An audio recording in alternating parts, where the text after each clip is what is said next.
la pantalla, Segunda de Reyes 13, y vamos a leer del 1 al 5. Amén. En el año 23 de Joás, hijo de Ocosías, rey de Judá, comenzó a reinar Joacás, hijo de Jehú, sobre Israel en Samaria, y reinó 17 años.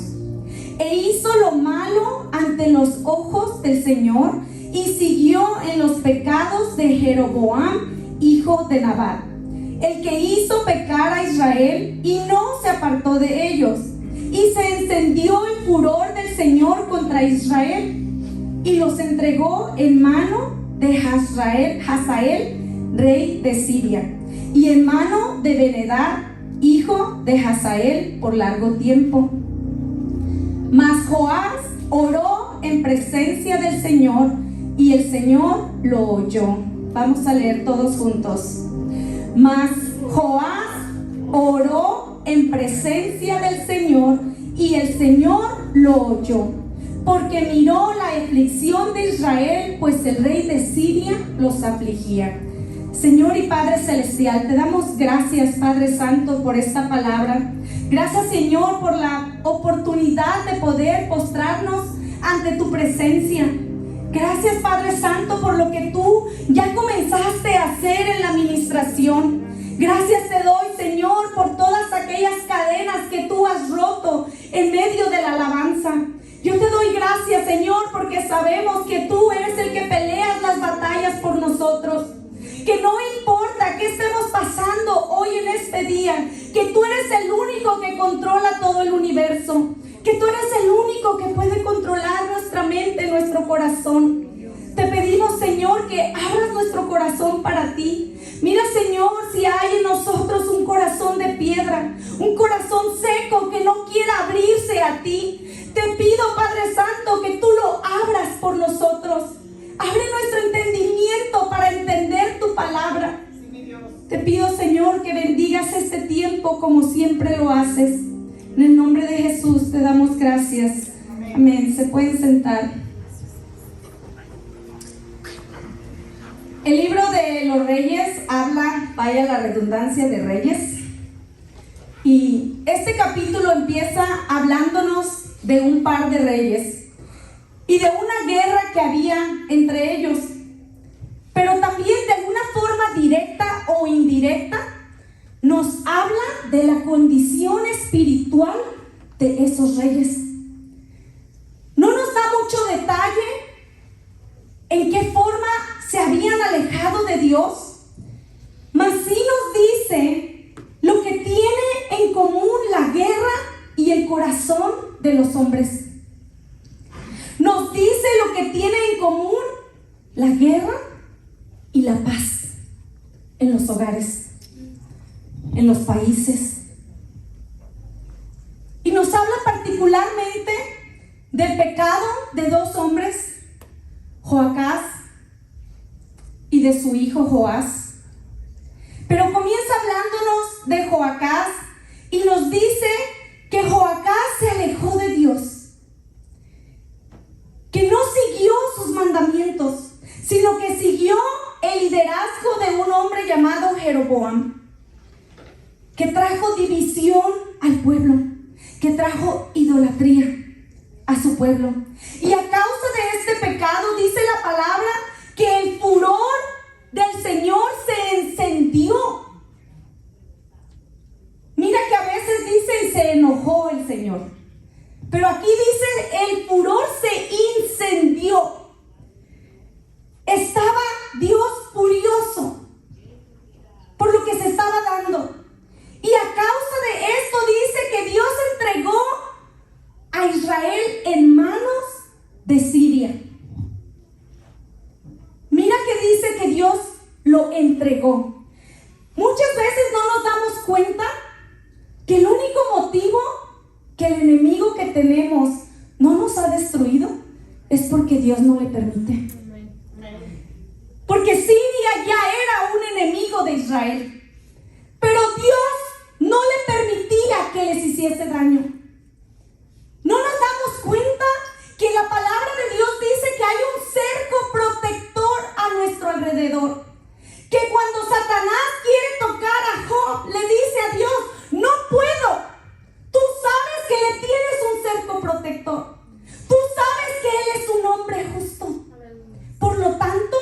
no lo puedo tocar. Mira que si algo nos inspirara a ser justos, debería de ser esto. Que dice la palabra que a causa de que Job era un hombre justo, el diablo no lo podía tocar. Que había una protección sobre de él automática.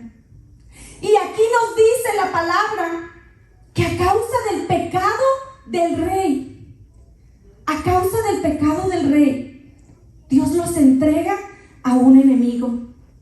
Y era el rey de Siria. Y este rey los afligió mucho. Dice la palabra que cuando Salomón era ya anciano, se alejó de Dios. Y que también Dios a él le suscitó un adversario. Dios le suscitó a Salomón un adversario a causa de su corazón. A causa de cómo estaba Salomón viviendo su vida. Porque muchas veces queremos culpar al diablo por nuestros problemas. Pero la verdad es que también a veces, en un intento por rescatarte, en un intento por abrirte los ojos, Dios permite que tengas un adversario. Dios permite que tengas a alguien, un aguijón que te sea dado del cielo. Un aguijón que te bofetee y que te recuerde quién es Dios. Que te recuerde que hay que voltear los ojos al Señor. Amén. Y Dios estaba dejando a este pueblo en manos de los sirios a causa del pecado. Y dice la palabra que se repite el mismo tipo de reinado en su hijo. Nos dice que cuando su hijo Joás está reinando, se escribe exactamente la misma palabra, palabra por palabra. Pareciera que en aquel entonces tuvieran copiar y pegar, como tenemos hoy en día, que podemos copiar y pegar en los celulares. Porque parecía que copiaron y pegaron exactamente la misma descripción del reinado del Padre en el reinado del Hijo, diciendo: e hizo Joás lo malo ante los ojos del Señor, no se apartó de todos los pecados de Jeroboam. Padre e hijo sirvieron a Dios como reyes, pero padre e hijo, la palabra dice que ejercitaron su reinado, su liderazgo fuera de la voluntad de Dios. Ojalá nuestros hijos nos aprendieran todo lo bueno y no solamente lo malo. Quisiera poder decirte que si eres un buen padre tendrás buenos hijos, pero la verdad es que no lo sabemos, porque cada quien es su propia persona. La misma palabra dice que el alma que pecare, esa morirá. El hijo no llevará el pecado del padre, ni el padre llevará el pecado del hijo. Cada quien es su propia persona. Mas sin embargo, hay ejemplos de los padres en cómo influye un padre en un hijo. Quizás el padre haya luchado con alcoholismo y eso va a influir en el hijo de varias formas. Quizás el hijo diga: porque mi padre bebió y fue víctima de ese monstruo, yo no quiero ser parte de eso. De alguna forma influyó. Bendiciones. Habrá quien diga: ¿sabes qué? Mi papá tomaba, ¿por qué yo no? De alguna forma influyó. Pero al final la decisión es del hijo, porque nosotros somos nuestra propia persona. Habrá quien diga: mi madre fue golpeada o maltratada, yo no me voy a dejar maltratar. O quizás influya de una manera diferente y diga: pues así será el matrimonio, porque así lo vi en mi casa. No sabemos de qué forma influye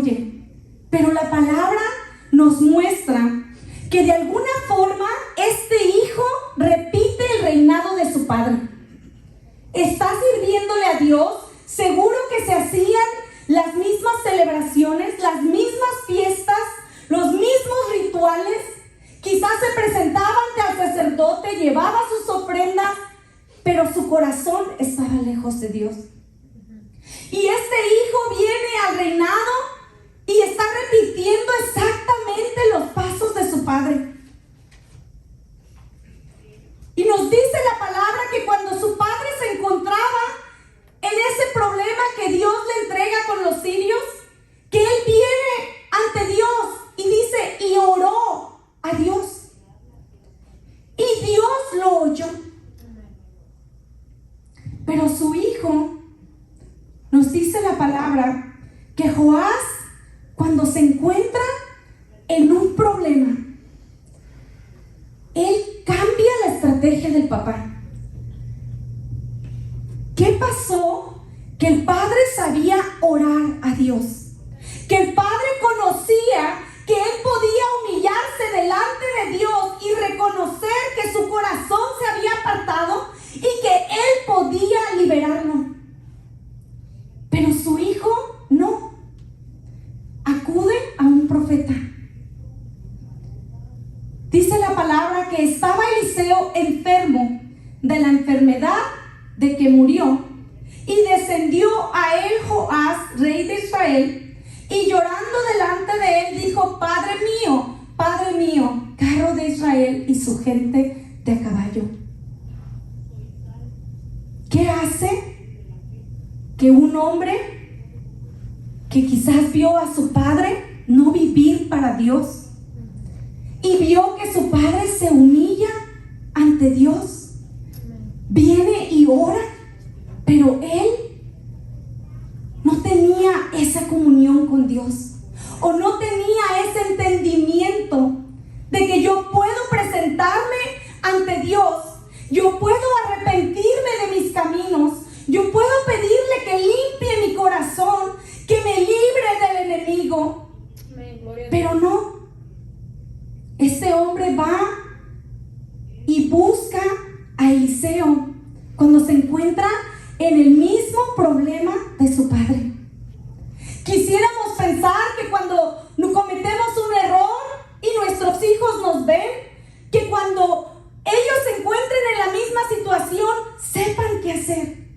Sepan que Dios está escuchando, que Dios no rechaza un corazón contrito y humillado. Mas sin embargo, la palabra nos muestra que Joás no oró a Dios. Nos dice que él no se arrepintió, no le pidió a Dios en un momento: Señor, mira lo que he hecho de mi vida, mira lo que he hecho de este reino. Yo necesito que tú me perdones, yo necesito que tú escuches mi oración. Amén, gloria a Dios. Sino que este hombre va y busca a Eliseo. Dice la palabra que cuando Eliseo se levanta de la cama, de la enfermedad que él murió. ¿Cómo habrá estado Eliseo de enfermo? Porque nos dice que de eso fue que él murió. Y nos hace tanto énfasis en la forma que Joacás vino al Señor en medio de su problema, pero su hijo acude a buscar un profeta. La palabra de Dios nos enseña cómo estaba la condición de su corazón, cómo se sentían en ese momento los dos. Porque no importa qué hayamos hecho para estar en la situación que estamos, la aflicción es la aflicción. La aflicción es la aflicción. Cuando estamos en un problema, nos afligimos delante de Dios, y a pesar de que hayamos tenido mucha culpa en lo que nos está pasando, no podemos negar que las lágrimas salen, que el dolor es ardiente, que quisieras poder regresar el tiempo. ¿Cuántos problemas hemos tenido a causa de nosotros mismos? Y que pudiéramos decir: Señor, si pudiera regresar el tiempo, si pudiera empezar otra vez. ¿Cuántos problemas hemos buscado nosotros mismos por nuestras acciones? Y que llegue el momento que decimos: Señor, soy culpable de esto que me está pasando. Tengo este problema y yo me puse en esta situación. Y quizás en medio de ese problema te preguntas: ¿será que Dios tendrá misericordia? ¿Será que me va a escuchar? Porque después de todo yo me puse aquí. Me pregunto si su padre se preguntaba: ¿será que el Señor escuche mi oración? Porque mientras todo estaba bien, yo estaba apartado de Él. Porque mientras Él me bendecía, yo me alejaba cada día más de su casa. Y quizás cuando Él regresa a pedirle a Dios que lo salve de los sirios, se preguntaba: ¿será que me va a escuchar? ¿Será que me va a perdonar? Pero ¿sabes qué es la bendición de cuando tenemos un problema? Que Dios no rechaza un corazón contrito y humillado. Que Dios conoce cuando en tu corazón hay un verdadero arrepentimiento. Que Dios ve tu corazón. Y la palabra nos habla de una mujer que fue afligida a causa de su comportamiento. Nos dice que estando Jesús le aventaron una mujer a los pies y le dijeron: esta mujer fue encontrada en el pleno acto de adulterio. Ella estaba afligida en esa situación por algo que ella había hecho. Era culpable. Ella era culpable. Pero Jesús la defiende con una pregunta, o más bien con un mandato: el que esté libre de pecado, arroje la primera piedra. El que esté libre de pecado, arroje la primera piedra. Porque es mucho más fácil criticar a aquel que se equivoca. Es mucho más fácil juzgar a aquellos que cometen un error, que autoanalizarnos a nosotros mismos y preguntarnos: ¿será que yo estoy libre de pecado? ¿Será que yo puedo acusar a mi hermano? ¿Será que mi corazón está tan bien con Dios que yo creo que puedo ser de juez? Dice la palabra que uno a uno se retiraron. Y Jesús le pregunta a la mujer: ¿dónde están aquellos que te condenaban? ¿Se han ido? Ni yo te condeno. Vete y no peques más. Porque ese es el Dios que le servimos. Es ese Dios que se compadece de cuando aquellos que nos oprimen nos están afligiendo. Es ese Dios que dice: sí, mi hija cometió adulterio, sé que pecó, pero está arrepentida.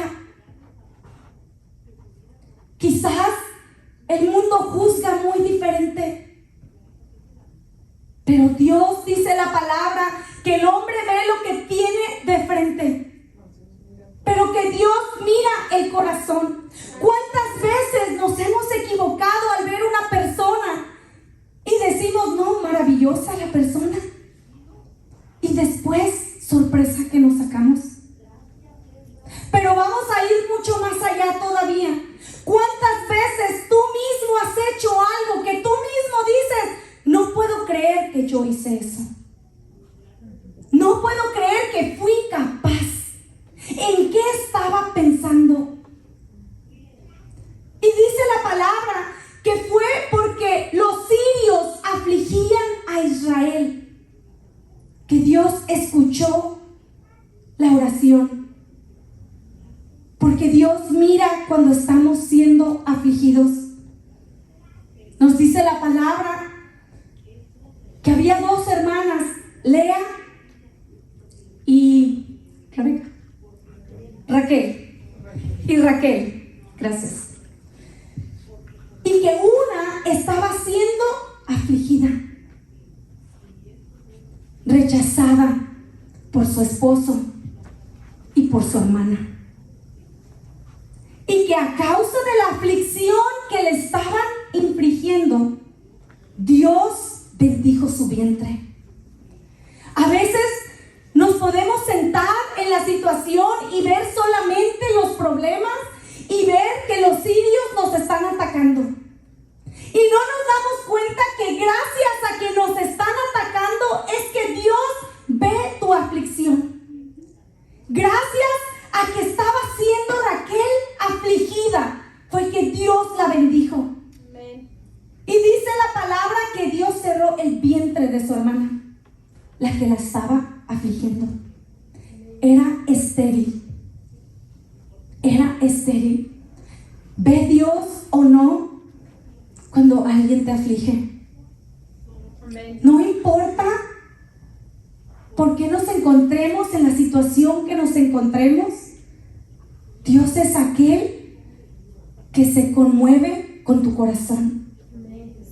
Que nos dice la palabra que lo único que tenemos que preocuparnos es tener un corazón conforme al de Dios. Buscar primeramente el reino de Dios y su justicia, y todo lo demás vendrá por añadidura. Y este hombre, Joás, viene ante Eliseo, y Eliseo se levanta, enfermo como se encontrara, se levanta de la cama. Pero hace algo muy diferente, porque la palabra dice que cuando su padre oró, Dios oyó la oración. Y punto. No nos da más detalle, no nos dice exactamente cómo Dios lo libera de la mano del enemigo. Pero cuando este hombre que no oró, sino que va a buscar a un profeta, el profeta lo hace partícipe de la salvación. Se levanta de la cama, pero le dice: mira, tómate unas saetas y un arco. Obra de una manera completamente diferente Dios como hizo con su padre. Luego dijo Eliseo al rey de Israel: pon tu mano sobre el arco. Y puso él su mano sobre el arco. Entonces puso Eliseo sus manos sobre las manos del rey. Dios pone tus manos en lo que tú pongas tus manos. Aleluya. Pareciera que sin palabras le estuviese Dios diciendo: mira qué fácil, vienes nada más a buscar al pastor, vienes nada más a buscar al profeta. Dice: pero no, pon tus manos en el asunto, pon tus manos en las flechas. Tú también tienes que cooperar. Hay una acción que vas a tener que hacer tú de tu parte. Dice que cuando el rey puso sus manos sobre el arco, Eliseo puso sus manos sobre sus manos de él, bendiciendo lo que él estaba haciendo. Abre la ventana que da al oriente. Y cuando él la abrió, dijo Eliseo: tira.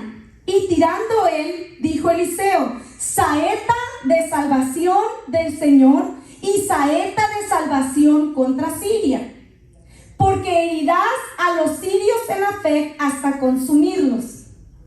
Y le volvió a decir: toma las saetas. Y luego que el rey de Israel las hubo tomado, le dijo: golpea la tierra. Y la golpeó 3 veces y se detuvo. Joás pensaba que con ir al profeta era suficiente. Quizás pensó: yo no tengo ni que orar, yo solo voy y busco al profeta y el que ore por mí. Es lo mismo. Y cuando el profeta le está diciendo lo que tiene que hacer, dice la palabra que golpea 3 veces y paró. Pero el varón de Dios se enojó. Se enojó porque solamente golpeó 3 veces. De alguna forma nos está diciendo: no es suficiente estar aquí. No es suficiente hacer el ritual. Tu corazón tiene que estar en el asunto. Tú tienes que querer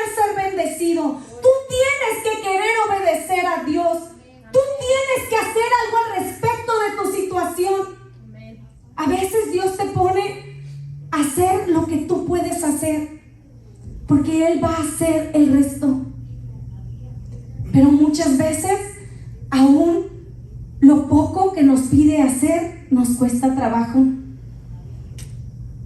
Pero Dios es un Dios de acción. Nos dice la palabra que cuando Él sanó a este hombre que estaba en el estanque, le dijo: toma tu lecho y anda, muévete, tienes que levantarte de este lugar. Dios nos llama a tener una acción. Amén, gloria a Dios. Tú tienes que querer ver el poder de Dios en tu vida. Tú tienes que querer poner de tu parte. Tienes que obrar cuando Dios te manda a hacer algo. Dice la palabra que Eliseo le dice: al dar 5 o 6 golpes, matemáticamente hablando, si hubieras doblado tu esfuerzo, si hubieras doblado el esfuerzo que le estás poniendo a esta situación, si hubiera sido nosotros, quizás con el sarcasmo que tenemos, le hubiéramos dicho: mira, Joás, el que tiene el problema eres tú, yo ya hasta me voy a morir, yo ya me voy. ¿Cómo es posible que no le hayas puesto más esfuerzo a esto? Si esto hubiese sido más que un ritual para ti. Le dice: si hubieras dado 5 o 6 golpes, si hubieses puesto el doble de esfuerzo que le estás poniendo a tu situación, hubieras derrotado a Siria hasta no quedar ninguno. Pero ahora solo 3 veces. ¿Cuántas veces golpeó Joás? 3. ¿Y cuántas veces le dijo Dios: tú vas a ganar esta batalla? 3. Parecía que le hubiese dicho: si esto hubiera sido más que un ritual para ti. A veces hacemos eso mismo en la iglesia. Es un ritual. Pasan la canasta y decimos: es un ritual, es una ofrenda más. Pero no, es una ofrenda para el alto y sublime, para el creador del cielo y de la tierra. Cuando creemos de verdad que Dios está en este lugar, que Él habita en medio de la alabanza de su pueblo, podríamos presentarnos ante Él de una manera diferente. Podemos decir: la alabanza es solamente un ritual, es algo que se hace parte del servicio. Pero la palabra nos dice que la alabanza no es un simple ritual, que estamos adorando al Rey de Reyes y Señor de Señores, que no es solamente un ritual. Joás se perdió de derribar a su enemigo por completo porque pensó que era simplemente un ritual, que el profeta iba a hacer el resto. Pero el profeta pone la responsabilidad en él y le dice: ¿dónde está tu pasión? ¿Dónde está tu deseo de ganar? ¿Dónde está tu deseo de cambiar? Si hubieses golpeado 5 o 6 veces, pero porque golpeaste 3, solamente 3 veces vas a derribar. Si pudiéramos ver que esto no es solo un ritual. Para algunos esto puede ser religión, pero para otros es lo más bello que les ha pasado en su vida, conocer al Señor. La mujer del flujo de sangre no lo vio como un simple ritual. Para ella no era simplemente: Jesús, el profeta, está pasando por aquí. No era un simple ritual. Ella pudo reconocer que estaba en la presencia del Maestro. Ella pudo empujarse en medio de la multitud y decía: si pudiese tocar el bordo de su manto, yo sé que seré salva. Porque ella no lo vio como un ritual. No era un espectáculo, no era un desfile, no era un ritual para ella. El ciego Bartimeo recibió porque no lo vio como un ritual, no lo vio como algo cotidiano.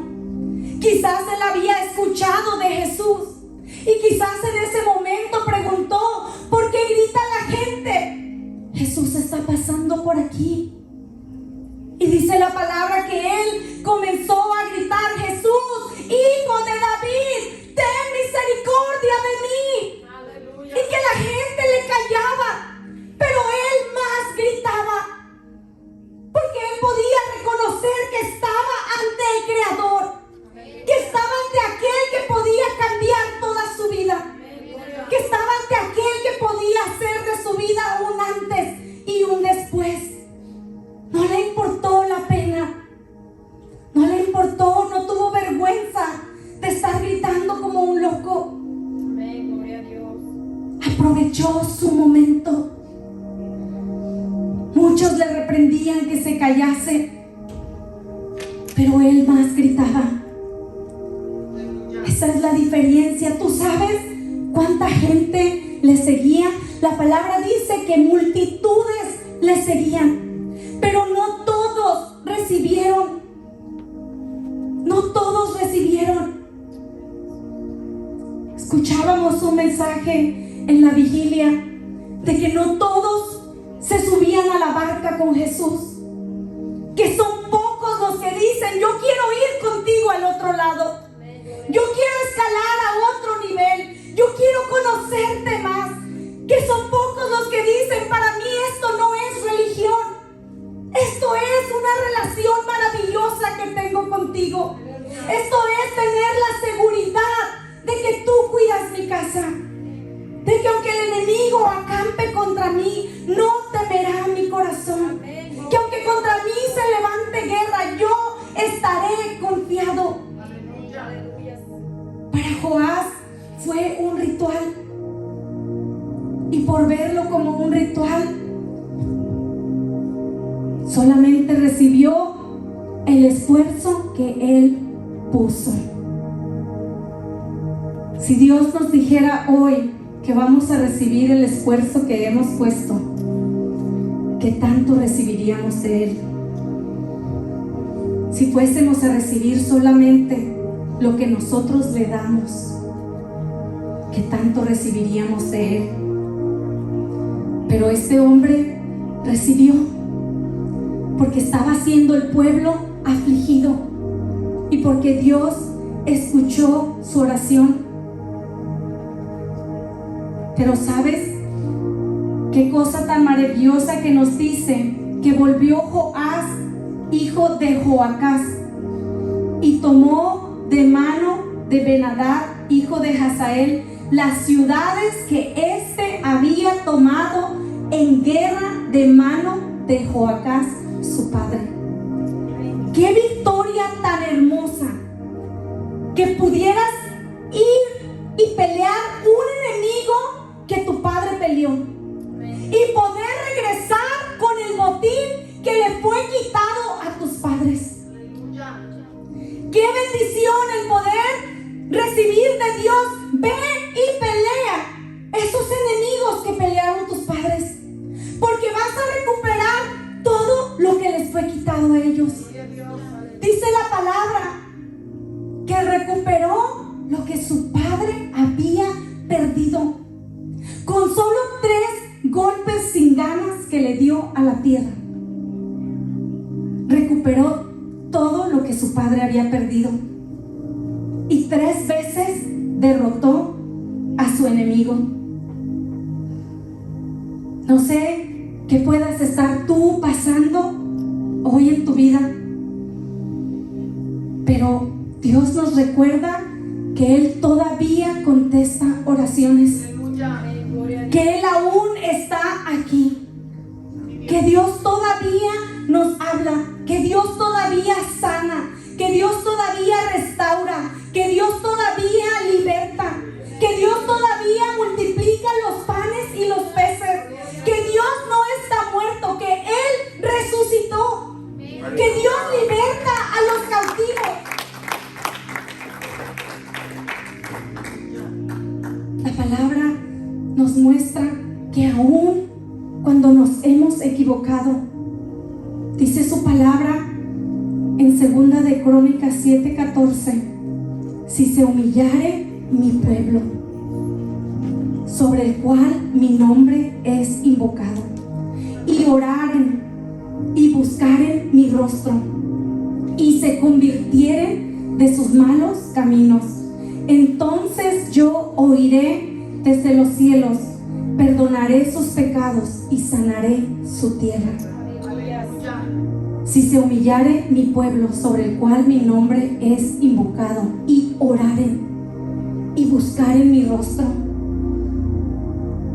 y se apartasen, se convirtiesen de sus malos caminos. Cuando Dios le dice a la mujer adúltera: vete y no peques más, le estaba dando la oportunidad de empezar otra vez. Le estaba dando la oportunidad de tener un camino limpio. ¿Cuántos de aquí quisiéramos escuchar que Dios nos dijera: vete y no peques más? Todos tus pecados te son perdonados. Puedes comenzar un día nuevo. De hoy en adelante tu vida puede ser diferente. Vamos a ponernos de pie y le voy a pedir al grupo de la alabanza que nos acompañe. Yo quiero invitarles a que nos pongamos de pie y podamos adorar al Señor juntos. Si alguien quiere pasar al altar, si alguien necesita oración, pueden pasar aquí a pedirla. Amén.